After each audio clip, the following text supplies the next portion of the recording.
Ang bihira naman. Wala na. Tumago na siya.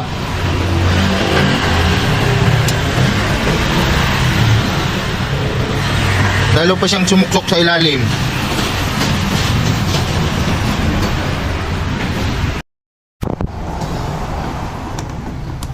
Guys, operation bakulas kasi may kuting na naipit dun sa ilalim. Naipit.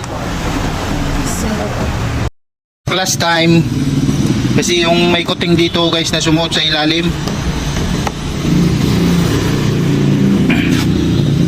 Ewan ko kung paano siya nakasuot dyan sa ilalim.